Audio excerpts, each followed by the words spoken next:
உலகத்துல உள்ள பல கோமாளிகள் நாடு பாகிஸ்தான்ல என்ன அரசாங்கம் அப்படின்னு சொல்ல மாட்டாங்க வாயத்தொறந்து. கேட்டா அங்க மக்களால் தேர்ந்தெடுக்கப்பட்ட ஒரு அரசாங்கம்பாய்ங்க.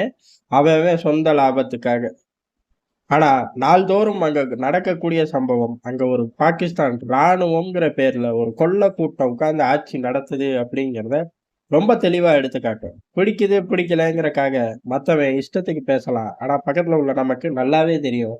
வீணா போன வெட்டி பயலுக, தீவிரவாத பயலுகள். இப்ப அந்த பயலுகளுக்கு என்ன நடக்குது அப்படின்னு பார்த்தோம்னா, ஏறக்குறைய பாகிஸ்தான் ராணுவத்து மீது தாலிபான் தீவிரவாதி, அதாவது டிடிபி, பாகிஸ்தான் தாலிபான்கள் இப்ப போர் அறிவிச்சிருக்கார்கள். பொதுவாவே தீவிரவாதிகள் ஒரு தாக்குதல் அறிவிப்பார்கள்.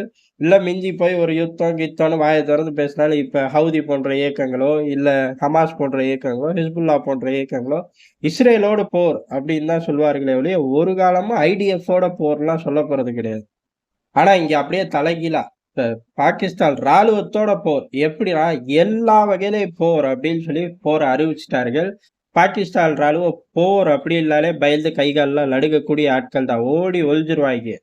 தவிர்க்கவே முடியாது அப்படின்னாலும் பஞ்சாப் மாகாணத்துல உள்ளவெல்லாம் இஸ்லாமாபாத்லயே உட்காந்துட்டு மத்த பயலுகளை வெளியில அனுப்பி விடுவாங்க. அவ்வளவு கேவலமான ராணுவம் அது.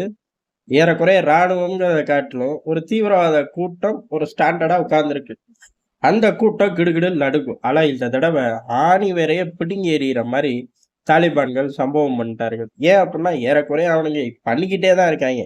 கடந்த வருஷத்துல மட்டும் 1000 உயிரிழப்புகள் பாகிஸ்தானுக்குள்ள நடந்திருக்கு. அதுல ஏறக்குறைய 900க்கும் அதிகமானவர்கள் ராணுவ வீரர்கள், 100 பேர் அப்பாவி பொதுமக்கள். இந்த பயலுகளை நம்பி பின்னாடி போனதுக்கு பலியாகிறார்கள். ஆனா இவ்வளவு ஏறக்குறைய ஒரு பெட்டாலியனே போச்சுன்னு வச்சுக்கலாம். யாரால? தீவிரவாதிகளால. ஆனா இன்ன வரைக்கும் நடவடிக்கை இல்ல. ஆனா காலம் தாழ்ந்து எதுக்குடா நடவடிக்கை? அதுவும் ஆப்கானுக்குள்ள போய் ஒரு தாக்குதல் அப்படின்னா, பெட்ரோல் அமெரிக்கா போட்டுச்சு, சீனா போட்டுச்சு. வண்டி அந்த திசைக்கு விட சொன்னுச்சு, போய் குண்டு போட்டு வந்தோங்கிறது தான் உண்மை. ஆனா அவன் சும்மா இருப்பானா? அவன் பதிலுக்கு, "ஏன்டா எவனோ பெட்ரோல் போட்டா என்னைய வந்து அடிப்பியா? அவ்வளவு தைரியம் வந்துருச்சா உனக்கு?" அப்படிங்கிற மாரி இப்ப பாகிஸ்தான் தாலிபான்கள் போர் அறிவிச்சிருக்கார்கள். ராணுவத்து மீது, ராணுவத்த தாக்குவோம், எல்லா திசைகள்ல இருந்து தாக்குவோம் அப்படின்னு சொல்லி, ராணுவத்த தாக்கக்கூடிய ஒரு பட்டியல வெளியிட்டு ரிலீஸ் பண்ணிட்டாங்க. அந்த பட்டியல் தான் ஹைலைட். ஏன் அப்படின்னா, பாகிஸ்தான் ராணுவ முகாம் இங்க இருக்கு. இத தாக்குவோம். பாகிஸ்தானோட வெடிமடங்கு குடோன் இங்க இருக்கு. அத தாக்குவோம். இப்படிலாம் அந்த லிஸ்ட்ல கிடையாது. வரிசையா கம்பெனி பேரு. என்னடா இது பாகிஸ்தான் ராணுவத்த தாக்குறோம்ன்ட்டு கம்பெனி பேரா இருக்கு அப்படின்னு கேட்டா, இது பூரா பாகிஸ்தான் ராணுவம் தான் நேரடியா நடத்துது. இது ஃபர்ஸ்ட் டார்கெட்டு. அடுத்து மறைமுகமா நடத்துற நிறுவனங்களை நாங்க டார்கெட் பண்ணி அழிப்போம் அப்படின்னு சொல்லிட்டார்கள். ஊரறிஞ்ச உண்மை பாகிஸ்தானோட வர்த்தகம் 80% பாகிஸ்தான் ராணுவத்து கையில தான் இருக்கு. ஏறக்குறைய 100க்கும் மேற்பட்ட வெளிப்படையாவே கம்பெனிகள் வச்சு நடத்துது அந்த நாட்டோட ராணுவம். அந்த பட்டியலை வெளியிட்டிருக்கார்கள். அதுல பிரைம் டார்கெட்டா 10க்கும் மேற்பட்ட நிறுவனங்கள போட்டு உடைச்சிருக்காங்க. அதுல இல்லாததே இல்ல. ஒரு நாட்டு ராணுவம் என்ன பண்ணணும்? என்ன பண்ணணுமோ அத பண்ண மாட்டாங்க. ஆனா வர்த்தகம் பண்ணி பொழைக்கிறாங்க. பேங்க் நடத்துறாங்க. சிமெண்ட் இண்டஸ்ட்ரியில இருக்காங்க. ரிஃபைனரி இண்டஸ்ட்ரியில இருக்காங்க. இந்த மாரி பட்டியல் போய்க்கிட்டே இருக்கு. ஆக மொத்தம் எல்லா இண்டஸ்ட்ரியும் வந்துருது. பேங்கிங் செக்டார் வந்துருது. ஆயில் செக்டார் வந்துருது. சிமெண்ட் செக்டார் வந்துருது. ரீட்டெயில் டிவிஷன் கூட வந்துருது. அடுத்து ரியல் எஸ்டேட் வருது.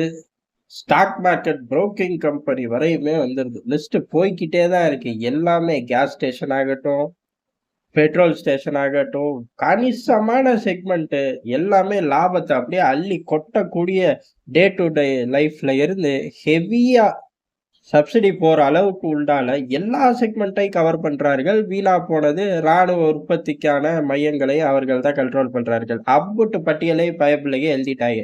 இத பூரா தாக்குவோம். இதோட ஃபேக்டரியை தாக்குவோமா? சத்தியமா தாக்குவோம். இந்த ஃபேக்டரிக்கு உள்ளுக்குள்ள வரக்கூடிய ரா மெட்டீரியலை தாக்குவோமா? சத்தியமா தாக்குவோம். ப்ரொடக்ஷன் முடிஞ்சு வெளியில போகக்கூடிய மெட்டீரியலை தாக்குவோமா? சத்தியமா தாக்குவோம்.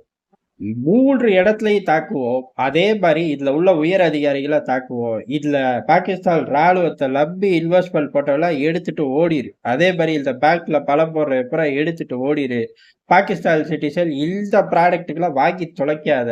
இல்ல வாங்குறதுக்காக சூப்பர் மார்க்கெட் போற, இல்ல சூப்பர் மார்க்கெட்ல வாங்கி வைக்கிறேன்னா, சூப்பர் மார்க்கெட்டுக்கும் அடி விழுகும். எடுத்துட்டு போற வண்டி வாகனங்களுக்கும் அடி விழுகும் பாத்துக்க அப்படின்னு சொல்லி அறிவிச்சிட்டார்கள். தீவிரவாதிகள் தான். என்கிட்ட ஒரு மூலையில உட்காந்து குட்டி யானைய சுட்டு வீழ்த்துவாய்ங்க. குட்டி யானைய வெடி வச்சு தகர்ப்பாய்ங்க. என்னடான்னு கேட்டா, உள்ளுக்குள்ள இந்த பொருள் இருந்துச்சும்பாய்ங்க. அப்ப ஆக மொத்தம் பாகிஸ்தான் ராணுவத்தால நிம்மதியா வர்த்தகம் பண்ண முடியாது. ஏய், எல்லைகள்ல ஒரு 4 பேர நிறுத்தி வச்சிருக்கோம். அவனுங்கள போய் சுட்டுக்கடா! என்னடா இப்படி பண்ணி தொலையிற? அப்படின்னு தான் பாகிஸ்தான் ராணுவ தளபதி கதறுவாரு. கதர்றக்காக தான் 2 மாசம் டைம் தந்திருக்காங்க. 2 மாசத்துக்குள்ள டீல் முடியல. பாகிஸ்தானோட குடுமிய பிடிச்சு ஆட்டப் போறாங்க. அதாவது பாகிஸ்தான் ராணுவத்தோட குடுமிய பிடிச்சு ஒரு தீவிரவாத இயக்கம் ஆட்டப் போகுது. உலகம் பூரா தீவிரவாதிகள சப்போர்ட் பண்ணதோட விளைவு, இன்னைக்கு அந்த தீவிரவாதிகள் அவர்களே போய் உள்ள உட்காரணும் அப்படின்னு ஆசைப்பட்டார்கள். தடுக்க முடியாம பாகிஸ்தான் ராணுவம் திண்டாடுது. திண்டாடுற பாகிஸ்தான் ராணுவத்த மேற்கொண்டு ஏடா என்னதான் அடிச்சாலும் நீ பாட்டுக்கு சுகமா வாழ்ற காரணம் என்ன? இந்த வர்த்தக சாம்ராஜ்யம் தானே! அத ஒழிச்சு கட்டுறோம். அதில்ல யாரோ பெட்ரோல் போட்டா வந்து எங்க மேல குண்டு போடுவியா? அப்படிங்கிற மாரி இறங்கி சம்பவம் செய்ய ஆரம்பிச்சிருக்கார்கள். பாகிஸ்தான் அரசாங்கம் ஒரு வார்த்தை, ஒரு சின்ன பிட் ரிலீஸ் கூட இது சம்பந்தமா விடவே இல்ல. பாகிஸ்தான் ராணுவம் எங்க கை வச்சு பாரு, தொலைச்சுப்புடுவோம் அப்படின்னு சொல்லவும் இல்ல. எல்லா பயலும் ஒரு பயால அமைதியில இருக்காங்க. ஆனா 2 மாசம் முடிஞ்ச வழியா இவனுங்க வேலைய காட்டிருவாங்க. ஏன் அப்புட்ன்னா, இத அப்படியே விட்டோம்னா, வருஷத்துக்கு 1 தாக்குதல், வருஷத்துக்கு 6 தாக்குதல்னு கூடிக்கிட்டே போகுமே ஒழிய, இவனுங்களோட டார்கெட் அப்படிங்கிறது ஆப்கான் தாலிபான்கள் மாரி பாகிஸ்தான் தாலிபான்களும் பாகிஸ்தான் ஆளணும் அப்படிங்கிறதா. அந்த டார்கெட்ட நோக்கி வேகமா தான் முன்னேற பார்ப்பார்கள். அதனால பாகிஸ்தான நம்ம அடிப்போம், அமெரிக்கா அடிக்கும், சீனா அடிக்கும், உள்ளுக்குள்ள இம்ரான் கான் அடிப்பாரு. ராணுவத்துக்குள்ளேயே 2 ராணுவம் அங்க உருவாகிக்கிட்டு இருக்கு. அதுகளுக்குள்ள சண்டை வரும். இது பத்தாது அப்படின்னு எல்லை பிரச்சனை அப்படின்னு ஆப்கானிஸ்தான் உள்ள வரும். ஏற்கனவே தாலிபான்கள் பாகிஸ்தானுக்குள்ள இருக்கிறவர்கள், அவர்களும் பிரச்சனை பண்ணுவார்கள். இந்த பிரச்சனைக்கெல்லாம் கதாநாயகர்கள் மாரி இருக்கக்கூடிய பலுசிஸ்தான் விடுதலை ராணுவமும் தல்பகுக்கு வச்சு செய்யுது. இம்புட்டு பிரச்சனையில இருந்து பாகிஸ்தான் கடந்து வந்துரும் வாய்ப்பே இல்லை அப்படிங்கிறதா எதார்த்தமான உண்மை. நன்றி, வணக்கம்.